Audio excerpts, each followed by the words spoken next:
کوئی سخی ہے جڑا نک دیاں لکیراں کڑھا کے 1000 روپیہ دوے تے آٹے دا تھیلا دوے، سخاوت حسین ابن علی سے سیکھی ہے۔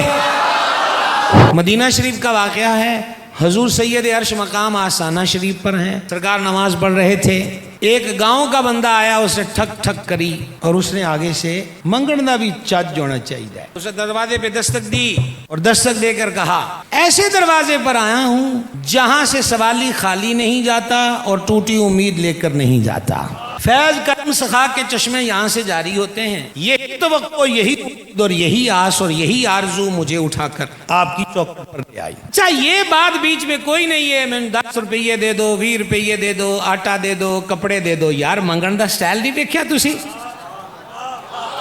منگن دا سٹائل نہیں دیکھیا؟ کیا کہہ رہا ہے؟ اخے میں پنڈوں آ گیا تے اس بوئے تے آیا ہے جتھے سوالی خالی نہیں جاندہ، امید لے کے آیا ہویا، امید ٹوٹی ہوئی لے کے نہیں جاندہ،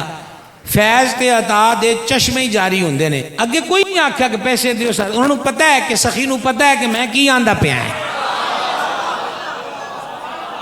او بھی کوئی سخی ہے جڑا نک دیاں لکیراں کڑھا کے 1000 روپیہ دوے تے آٹے دا تھیلا دوے، سخاوت حسین ابن علی سے سیکھی ہے۔ سخاوت کس کو کہتے ہیں؟ سخاوت کس کو کہتے ہیں؟ ذمہ داری سے بات کر رہا ہوں، لطف لے سکتے ہوئے تو ہمیں خوشی ہوگی۔ حضرت امام نوافل میں مصروف ہیں، اس نے ٹھک ٹھک کر کے جب یہ بات کہی نا،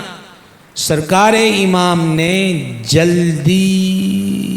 نماز کو کمپلیٹ کیا، خود مالک کے دروازے پر تھے،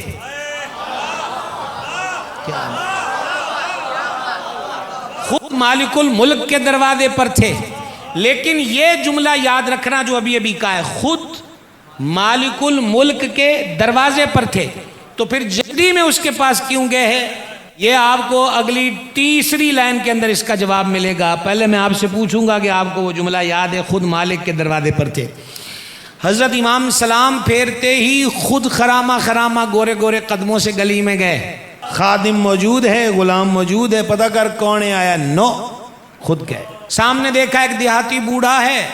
چہرے سے، لباس سے، وضاقتہ سے غربت چھلک رہی ہے، مفلسی جھانک رہی ہے، یہ نہیں پوچھا تجھے کیا چاہیے، بس اس کو ایک نظر دیکھا، کدھر آئے ہو، کی چاہیے، کتھوں ہوندے ہو، کی کر دو، نو نو نو نو، بس اس کو ایک نظر دیکھا اور دیکھتے ہی اپنے غلام کو کہا قمبر، حضور حکم، کنے پیسے نے؟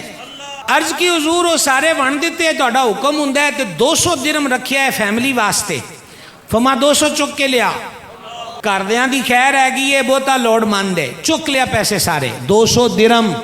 میں آپ پہ تنقید نہیں کرنے لگا، لیکن یہ تقریباً یونیورسل مسئلہ ہی ہے،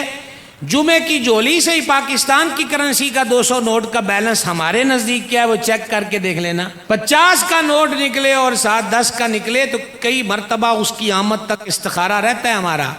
10 دئیے کہ 50 دئیے، یہاں 200 درہم ہے، بڑی اماؤنٹ ہے اور کل خرچہ ہے فیملی کا، وہ چک لیا، قضا نہ کرنا بھائی، چک لیا، وہ 200 لایا، فما ہمارے گھر کو کم ضرورت، اس کو زیادہ ضرورت ہے، جو بڑا مفلس ہے، لے لائے اور لا کر فرمایا، حضرت امام علی مقام نے فرمایا اس کو دے دو، اور دے کر فرمایا کائنات میں کبھی کوئی اتنی تگڑی منقبت لکھ سکا تو مجھے ضرور بھیجنا۔ یہ ایک سطر سن لو، حضرت امام نے چوکھا اس کی ضرورت سے چوکھا زیادہ مال دے کر اس کو فرمایا ہون اینے ہی سن کہ اے تھوڑے پیسے نے تے دی سانو معافی بھی دے دیں۔ میں نہیں آپ سے یہاں بولنے کا مطالبہ کر سکتا، آپ لوگ کبھی تنہائی میں بیٹھ کے سننا کہ سید نے کیا کہا ہے، فرما معافی دمی ہے دی تھوڑے ہی سن، سانو رب والوں دین دا تے مہربانی کرن دا حکم ہے، دین دا تے مہربانی کرن دا حکم ہے، دین دا۔ اب سمجھ میں آئی ہے کہ مالک کے دروازے پر تھے تو جلدی کیوں آئے؟